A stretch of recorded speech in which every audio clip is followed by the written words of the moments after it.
is going on, everybody out there in the YouTube trucking community? Sean Cahalan, Christian Brother Trucker, coming at you again with a video today.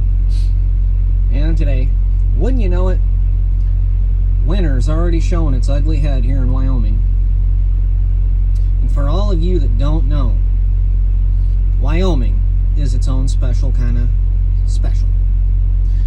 So you've got the country, you've got your seasons, and you've got your weather. And then there's Wyoming. Nothing like driving through Wyoming, Elk Mountain, in the fall, or in the winter, or in the spring. A lot of you guys are going to know what I'm talking about. Those of you that have been across Wyoming, and those of you that have never been across Wyoming, be careful. Because Wyoming is way different than anywhere else. Alright, so we're going to be talking about winter weather, driving in the winter, how to survive, how to increase your chances of staying alive during the winter, and how to not be that guy that ends up in the ditch, wrapped around another car, or getting into an accident, wrecking a truck, and, you know, potentially dying. One of the things that I try to do is I try to put important information out there so that I may bring some information forward that you might not be thinking about. You might be a new driver, a fresh trainee that just went solo, and now you're looking at having to drive through the winter time. Whatever the case may be, I want to bring some information forward so that you can have that information, so that you can prepare. And coming from a trainer that has trained several drivers, I've trained drivers to drive in the winter, and I've trained many drivers. And so this advice, take it or leave it, may help you survive. It may help you avoid waking up at 0 degrees to negative 10 degrees and your truck won't start. It might help you, it might save you from making a mistake and ending up, driving off the road and into a ditch and getting into a wreck. So if you like this video, if you like me, if you like this kind of content, please smash that like button, hit the thumbs up, subscribe to my channel, and hit the notification bell so that you can be notified when I drop new videos. And share this video with any drivers that you may know that, if you're a driver, you probably know some other people. Put this video out there so that, all you guys out there that are getting ready to drive through the winter time, you might not know what to expect. And, I can bring you some information coming from a guy that's been out here for 8 years, and I've, driven through many winters.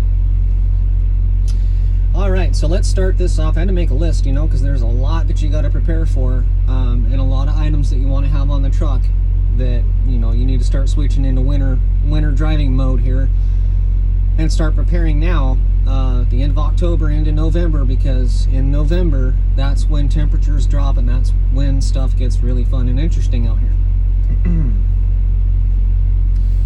Alright, so items that you're going to want to have on the truck.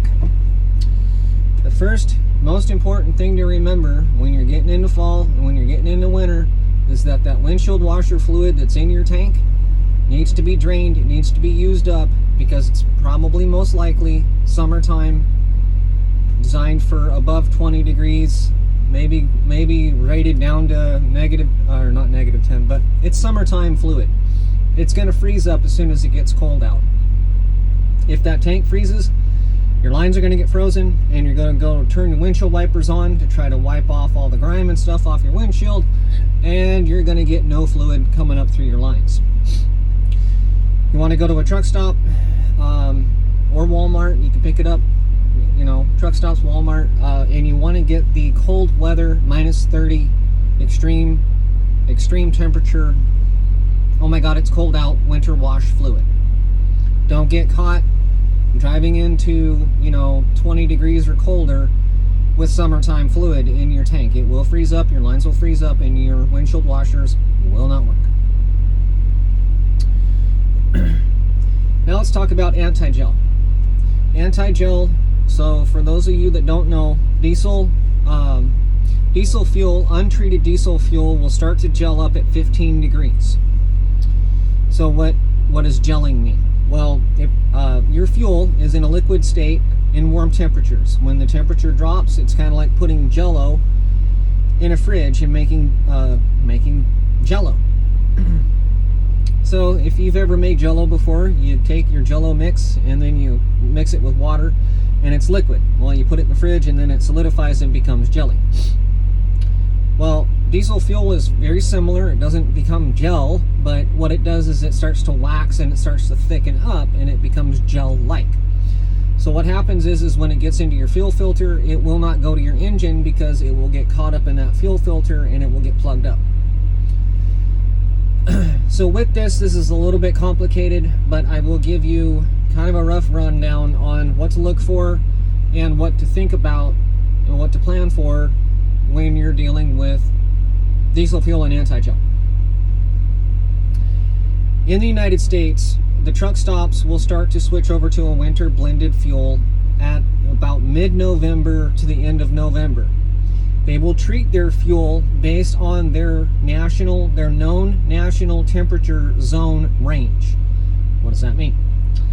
Well, that means that once you get up into like Kansas and Oklahoma, they may treat the fuel to be down to 10 degrees.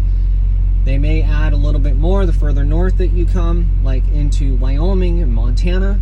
Montana's going to treat their fuel to be down to whatever the national known temperature average is going to be. So on average, if it's 0 to minus 10 degrees, they're going to treat their fuel so that it will go through the pumps, it will go into the trucks, and it will not gel up when it's being put into the trucks.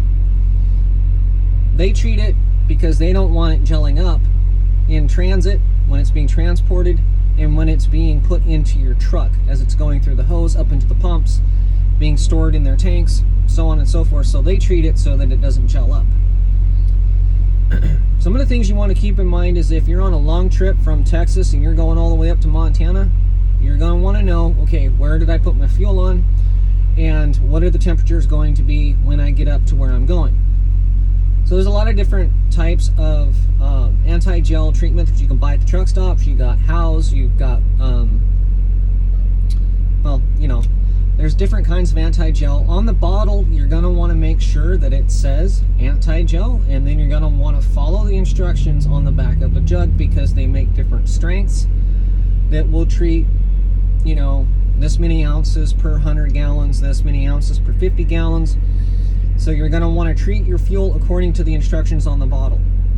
You're also going to want to know how much to put in. You don't want to over-treat your fuel because it's hard on injectors and it's hard on fuel pumps, the high pressure fuel pumps. So do some research on this and make sure that you are treating your fuel accordingly and don't over-treat your fuel. And also remember, if you are a reefer driver, do not forget to treat your reefer fuel. You know that little tank that's back there that feeds the reefer unit? Make sure you're putting a little bit in there as well and treating that fuel the same way you would the fuel that you're putting on the tractor. All right, moving on. You're going to want to have a mini sledge, like a little sledgehammer, that you can use to release frozen brakes. So your brakes will stick in the wintertime because they'll get moisture up in the drums, and drivers will, you know, set the brakes when they drop the trailer. The trailer will sit there, it'll get cold, and the pads will freeze to the drums. When you hook up the trailer, push in your air brakes, they'll still be frozen. You'll go to pull the trailer and it'll drag the tires across the ground and it can ruin your tires. So carry a little sledgehammer with you to beat on the drums so that you can separate the pads away from the drums. So all you do is release the trailer valve, get up underneath your trailer, find the frozen brake, tap on it until it releases. Same is true on your tractor. Tractor's a little bit more difficult to get underneath, but your brakes can become frozen on the tractor as well. So just carry a sledgehammer with you just in case you go to take off in the morning and you can't because you have frozen brakes. You're going to want to have chains on board. I will talk a little bit more about chains here in a minute, but make sure you have proper chains, legal amount of chains. That, you know, you can't go into certain states without carrying the chains on the truck. Doesn't necessarily mean that you have to put them on. It just means that you better have them, because if you get pulled in for an inspection, especially in Wyoming, going to Colorado, you have to have chains. In a lot of these other states too, you have to have chains on board. Doesn't mean you have to put them on again, but it just means that you better have them on the truck somewhere. Otherwise, you're not going to be able to operate in that state. If they find that you don't have chains, they will shut you down. You're going to want to have extra clothes and winter wear. Self-explanatory. You know, you're going to want to have a nice warm hat, a nice warm winter jacket, nice warm winter gloves, winter boots, or some kind of warm footwear, sweaters, thermals, whatever the case may be. And if you don't wear it every day, that's fine. You just still want to have it on the truck in case you break down, in case you get stuck, just in case. Plan ahead and carry extra winter clothing. Extra food and water for the same reason. If you get stuck, if you break down, they close the road in Wyoming and you can't get through and you have to wait until this blizzard storm passes by and you have to park at some off-the-wall parking location. You can't get to a truck stop because all the truck stops are shut down. What do? Well, carry extra food rations with you, extra water, and you'll be just fine. Now we're going to talk a little bit about fuel habits in the wintertime. I know a lot of you drivers out there are trying to hit fuel bonuses. So, you know, take this for what it is. You know, this is an old trick that a lot of us old drivers do to help prevent fuel gelling, because even treated fuel will gel up at certain temperatures, even when you treat it. And if you over treat it, then it'll start gelling up, or it'll damage your equipment on your truck, your fuel system. So there's two things you want to keep in mind. First off is you want to make sure and keep your tanks above quarter tank to half. So you want to keep your tanks topped off as much as possible. Don't run your tanks below half. Well, you might be wondering why. Well, volume, fuel volume, when you're sitting down, way down at a quarter tank of fuel or less, it doesn't take a lot for that volume of fuel to become colder and to start to gel up. The more fuel you have on, the more that volume has to, it's going to take longer for it to solidify and gel up. And when you're driving down the road and you've got all that fuel sloshing around, it's not going to gel up. Now, if you have a minimal amount of fuel in there, it's going to gel up faster and it's going to become a mess and it's going to start gelling up on you.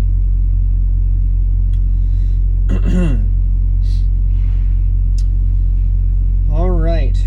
We are also going to want to talk about when to not shut down your truck. Again, you know, we all have these fuel bonuses that we have to hit, blah, blah, blah, blah, blah. But you have to know when not to shut off your truck. A lot of these trucks nowadays are set up with technology to where they will auto start and run. All you have to do is hit a certain button on the dash or in the sleeper or whatever the case may be.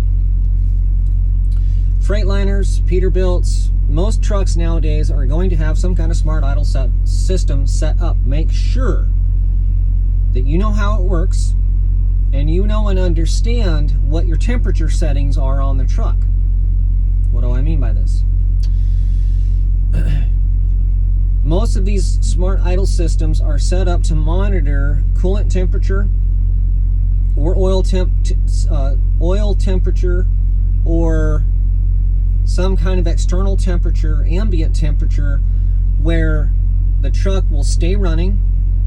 And also, once the truck gets down to a certain temp, the truck will come on and it will auto start and warm up your coolant and your oil, and then it'll shut off again.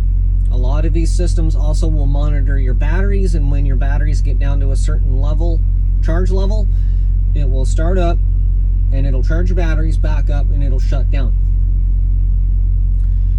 Now, if you get to zero, let's say from 15 degrees down to anything below zero, just don't shut your truck off. It probably won't shut off anyway, because your Opti idles normally are set up to stay running at certain temperatures, and that temperature could be 25, it could be 20, it could be 30. That's set by your company. Make sure you know what that temperature cutoff is, and make sure you know and understand how your Opti idle works. because you have to know when to not shut your truck off. If you shut your truck off, you don't have your OptiIdle set up, you got your bunk heater running, you're going to run your batteries dead, your coolant's going to thicken up, and your oil is going to thicken up, and basically your truck is going to become frozen. You're going to wake up the next morning freezing your butt off, trying to start your truck, and your truck will not start. Your truck will be dead. So we want to try to avoid that. We want to know and understand how our OptiIdle works. We want to know and understand what the temperature cutoffs are, and we also want to reduce the risks of the fuel gelling up, because that's the biggest one, is that fuel. If that fuel gels up, your truck will not start. And if your truck will not start, you have no heat. Because if your fuel becomes gelled up, your bunk heater won't work. Fluid bunk heater needs diesel fuel in order to fire the bunk heater, so on and so forth. Okay, so now you get it. Keep an eye on your fuel. Fuel is the most important thing. If it's too cold, don't shut that truck off, because if you shut the truck off, then your fuel stops circulating. And also treat your fuel. Make sure you never ever run into a problem with fuel gelling. I've had that problem twice in my career, and I'll tell you, nothing sucks more than waking up at 10 below zero and you're freezing and you can't start up the truck, and you've got to wait for an hour for some dude to come over to help you jump start your truck, or whatever the case may be, to ungel your truck, blah blah blah blah blah. Spend a couple hours in a shop thawing out your tanks that are now frozen and jellied. No fun. You run the potential of, I don't know, getting, hypothermia. So just be aware of that, and just be extra cautious. All right, so we're going to talk about driving habits in winter weather. In the summertime, when the roads are dry, we can give it full throttle. We can change lanes, we can hit our brakes, we can slam on our brakes, we can pretty much do whatever we need to do and be just fine, not have to worry about, losing control, going off the road. In the wintertime, however, things get really interesting, especially when you're on ice and snow. You want to double or triple your following distance. You want to reduce the amount of braking force that you put on your brake pedal by about a quarter. So instead of mashing on emergency braking, like if you emergency brake, your truck's going to go into a slide. Even with anti-lock brakes, I know everybody's like, oh, with anti-lock brake technology, blah, blah, blah, blah, blah. No. Your truck will still end up in a jackknife situation. Your trailer brakes come on at a different pressure than your tractor. And your trailer brakes do not activate as fast as your tractor brakes. So what happens is when you slam on your brakes and you're on ice, your tractor is going to slow down more than your trailer, and what your trailer is going to do is it's going to be pushing on your fifth wheel plate, and your tractor is going to go like this, and you're going to end up jackknifed off in the ditch. Acceleration. You want to reduce your acceleration, or the amount that you push down the throttle, again, by a quarter. So that means that your brake applications and your throttle applications need to be reduced from 100% down to 25 to 50%. Do not use your throttle too much, coming on ramps, going up hills, things like that. Reduce your throttle input and reduce your brake input. When you're coming downhill and you're going to go around a nice big sweeping curve, what you want to do is you want to start slowing down in the straightaway before you get to the curve. You want to reduce your speed down to 15 miles an hour below the posted speed limit to 20 miles an hour below the posted speed limit, so that when you start to come around that corner, you're not on your brakes as you come around the curve. If you turn your steering wheel and you have your brakes applied at the same time, what's going to happen, folks, is that truck is going to want to keep going straight. If you lose traction, you're going to keep going straight. An object in motion is going to stay in motion unless you apply opposing forces, right? So if you turn the wheel this way, then physics says that your truck is going to start to come around the corner. But if you hit your brakes, you are then opposing or doing what I call a double momentum shift, and the truck is going to want to keep going straight. You're going to lose control and you're going to end up in the ditch. So increase following distance, increase braking time, decrease acceleration. And don't do double momentum shifts by applying throttle and changing lanes or going around a corner at the same time. And do not apply your brakes while changing lanes or going around a corner at the same time. If you follow these rules, you should be just fine. Don't even need chains. But you also want to be aware that a loaded truck has better traction than an empty truck. And that, of course, when you're going downhill and you're on ice, that's a lot more to slow down. So just overall, slow down. And when you're empty, don't get overconfident, because what's going to happen is you've got nothing to push you down and you've got less traction, and things can go wonky really quick. All right, so you're new, you're driving, you're not that comfortable with winter driving yet. When do you go and when do you say no? You need to drive according to your skill and to your comfort level. There's nothing more dangerous than scared driving. Why? Because when you're scared, you're stiff. And when you're stiff, you're going to make jerky controls. And you're not as alert, and you get hyper-focused when you're scared from anxiety. There's a lot of, neurological stuff that goes on, but, I'm not a psychiatrist, and I'm not, a biologist or scientist or anything else like that. But I will tell you, scared driving is dangerous driving, because you're driving stiff and your focus is too narrow. You're not as aware of what's going on around you, and you're going to make a mistake. So if you don't feel comfortable, stop. Pull over, shut down. If it's blizzard out, if it's snowing out, if you have inclement weather, just stop. Drive according to your skill and according to your comfort level. Just because you have chains on your truck does not mean that you have to put them on. You can put them on if you have to get yourself out of trouble. But other than that, you are the captain of the ship. You have the right to say you don't feel comfortable, you don't feel safe. If you have a company that says the words, you have to get the load there, we don't care, you're done.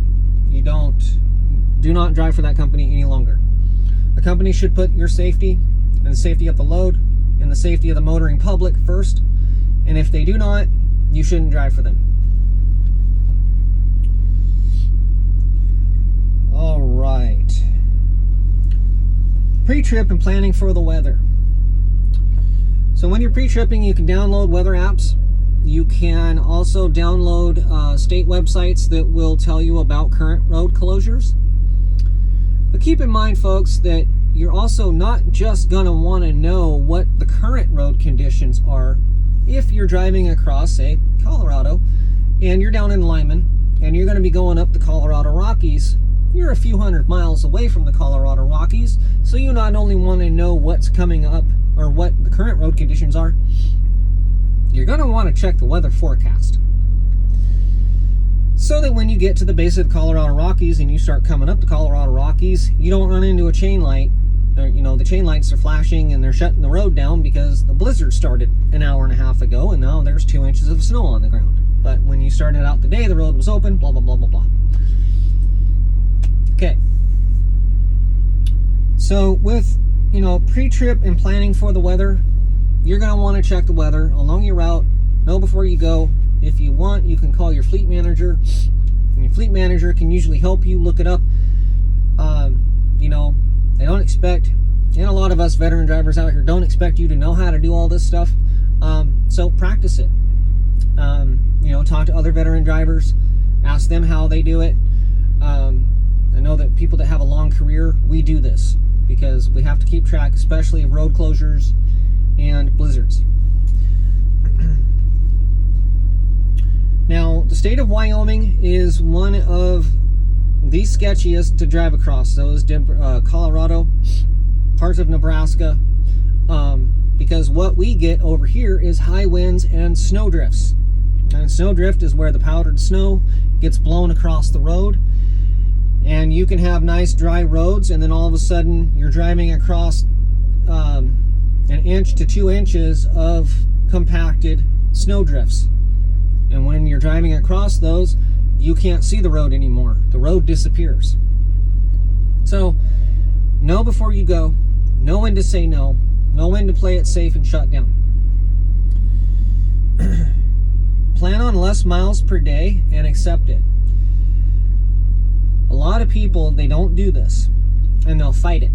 And they'll say, I'm going to do 550 to 600 miles a day today, tomorrow, this week, this month, whatever the case may be, and it's January. It ain't going to happen. Okay?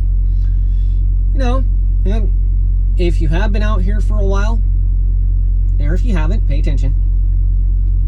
You know, me, I'll be driving in a blizzard, and I've been driving for a pretty long time, so I'm pretty confident. So I just adjust the way that I'm driving, and I can drive through blizzards. I can drive across ice and snow, no problem. But I do drive by a lot of trucks that are in the ditch, cars that are wound up in the ditch, trucks and cars that are in the ditch, RVs, people that are towing camper trailers are in the ditch. You know, all of these people are in the ditch because of multiple different reasons. One, they're inexperienced and they're driving out of their comfort zone, and they're going too fast for the weather conditions. Next is they're in a hurry. They're not respecting the road and the current weather conditions, and they're getting cocky and arrogant and making mistakes and ending up in the ditch.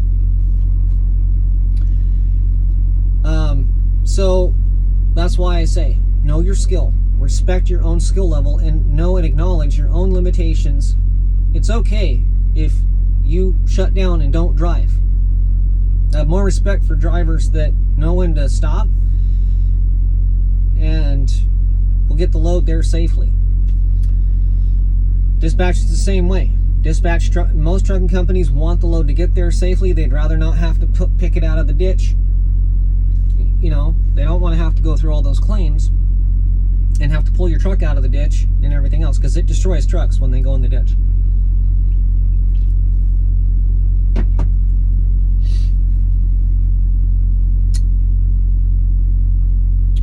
I'm going to talk a little bit more about chains so that I can clear up some common misconceptions about chains, what they're beneficial for, their limitations, and really what they're for. Tire chains have their limitations. A tractor trailer that is driving on dry pavement has about 85% traction to 90% traction or something like that. I don't think we ever really truly get to 100% traction. I suppose you could, but anyway, let's say that you're driving across nice warm asphalt and you've got 100% traction. You hit the brakes, your brakes are going to slow you down, and you've got traction all day long. As long as your wheels don't lock up, you will have 100% braking efficiency. When you are driving across damp, wet pavement, now this isn't when it's raining, this is just wet pavement that doesn't have standing water on it. Your traction potential drops down to about 75%, which means that if you apply your brakes too hard, you could lock up a wheel and you could go into a skid. Torrential downpouring rain, when you have standing water on the road, you drop down all the way to 50 to 25% to less than that, depending on how much water is on the road and whether or not you start to hydroplane. Because when you hydroplane, your truck lifts up off the ground, you lose contact with the road, and you have no traction. On snow and ice, it depends on the characteristics and the weather, the ambient road temperature, and the quality of the snow that's on the ground. How much ice is on the ground, how wet it is, how frozen it is, things of that nature. So to say any consistency on how much traction you will actually have is very difficult to do. I will tell you that you're better off on completely frozen ground with snowpack on top of it, because then you have about 20% to 25% traction. So if you keep your throttle inputs and your brake inputs at about 25%, you should be fine, right? Unless you hit that patch of black ice that's slick, right? When you put a set of chains on your truck, what happens is you increase your traction capabilities by about 15%. Okay? So, what that means is that if you have a full accompaniment of chains on your truck, you can still break traction. I know a lot of people have probably seen this, where trucks are trying to get up a road and they slow down too much. You can sit there and see those tires just bumping and grinding and slipping and sliding and digging in and, you know, making all kinds of ruckus, whatever you want to say. So keep that in mind. You know, when you put chains on your truck, you are not guaranteed to be immune from losing traction, sliding off the road, and going into the ditch. If you have 20% traction capabilities on snow and ice, snowpack and things like that, you put snow chains on your truck, you're going to gain another 10 to 15%. So you could be up to about 40 to 50%. And they do make special tire chains that have ice grabbers on there. But again, you know, you are increasing your traction capabilities, but there are still limitations to keep in mind. Tire chains are only rated for 35 miles per hour. Now let's think about this for a minute. What kind of limitations do chains have, and why do they break, and what can happen when they break? When you put chains on your truck, you link them together, you tighten down the cams, and if you want to see a video on how to install chains, you can go back into my video library, and I do a chaining lesson on one of my previous videos. So if you want to stop and take a look at that so that you know what I'm talking about, feel free to go back and check out that video. Now, you put the chains on the truck, you tighten down your cams, they're as tight as you can possibly make them, and you start rolling on them. Well, what happens is those chains will loosen up a little bit over time. You're supposed to pull over, relink them, tighten them up.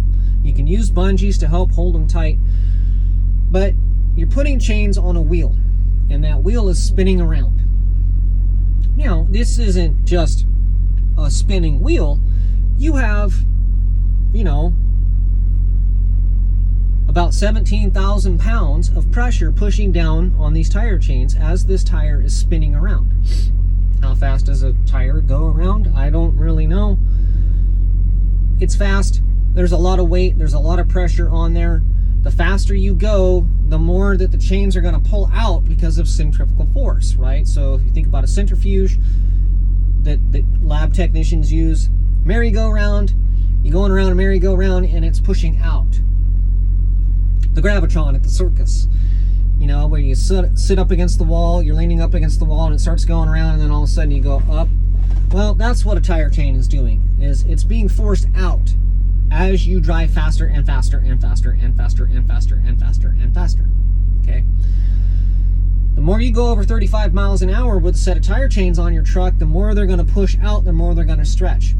If they slip off, if they break, you will blow tires. It will wrap around your axles. It will take out your brake canisters. It will eat up your air lines.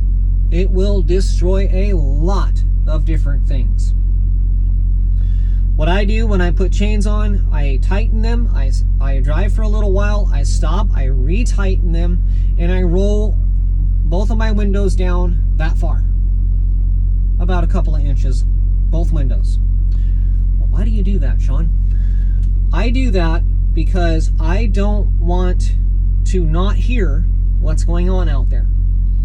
So if I start to hear a clank, clank, clank, clank, clank, then I know that I've broke a crosslink, or I have a chain that's coming loose. I need to stop immediately. I need to pull that chain off and put one of my spare chains on there. Okay? Keep an eye on your chains. Anytime you have that iron on your truck, it needs to stay on your truck. If it comes off your truck, it's going to mess a lot of stuff up really fast. So, chains are designed to get you out of trouble. They're not designed to keep you rolling down the road all day long. They do make heavy industrial grade 8,000 chains that you can put on your truck, but those are for heavy off-road industrial use. They are very expensive, they are very thick, and they are very heavy. You probably don't have those kind of chains.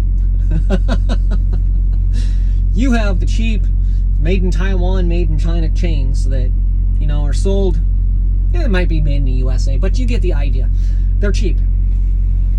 Treat them as such. Know that they're made for temporary use to get you over the mountain to the other side so that you can take them off. Do not run chains on dry asphalt. I've had to do it. You may have to do it. You know, the Colorado Rockies is like 35 miles long. You know, because you got one hill, you go about, you know, 10, 15 miles, you got another big mountain you got to go over. There's like 3 different mountains on the Colorado Rockies. You're going to have spots in there where you're going to be running on dry asphalt, okay? So you may have to get out, take your chains off, drive for a bit, and then put them back on to get over the next mountain. So to run with chains on is not effective, and it's not efficient, and it's not productive. So if you have to put chains on, just, you know, get yourself to a safe location, pull the chains off, shut down, go to sleep. Or just shut it down. So be prepared. Boys and girls, my brothers and sisters out there, be prepared and start switching over to winter gear. If you don't have it on your truck right now, make sure you got anti-gel, windshield wash fluid, a hammer, extra clothes, food, water. Anti-gel, if I haven't said that before, anti-gel, anti-gel, anti-gel. Make sure you have anti-gel on the truck. And make sure you use it. Plan accordingly. Keep an eye out. Watch the weather patterns. Know before you go, and know when to say no. And be safe. First and foremost, I pray that all you drivers out there make it through this winter. You don't have any incidents. Everybody gets home safe. And the motoring public that's around you also likewise doesn't get tangled up with your truck and they get home safely. That's what I pray for. I pray personally to God that He protects the truck, the load, and everybody around me. I pray for myself too, but I'm more concerned with everybody else. And that's just humbleness, I guess. I'm not really sure, but I do pray for the protection of the truck in good weather and things like that. But, you know, we have a job to do. We need to do it safely, and we want to make sure that everybody gets home. So hopefully this helps you. Some of you new drivers that are just coming out of training and this is your first year out there, if you didn't take notes, you can go back, rewatch the video, and take notes and make a list of all the things that I went over. You will need this stuff. If you do not have this stuff, you will very quickly find out why I said that you need this stuff, because you're going to figure it out the hard way. And I'm praying that you don't, but you know, take notes, go buy what you need, get it on the truck so that you have it. And it's better to have it and not need it than to need it and not have it, right? So if you like this video, please like, subscribe, and share. Hit the like button, share the video, comment below if you've had any bad experiences out there. You know, I've had gelled up trucks a couple of times. I've had dead batteries on my truck multiple times. I know when not to shut the truck off. You know, because like I said, you shut down at night, and a lot of times it's warmer, and then you get halfway through the night and it drops down to, oh my goodness, it's cold out, right?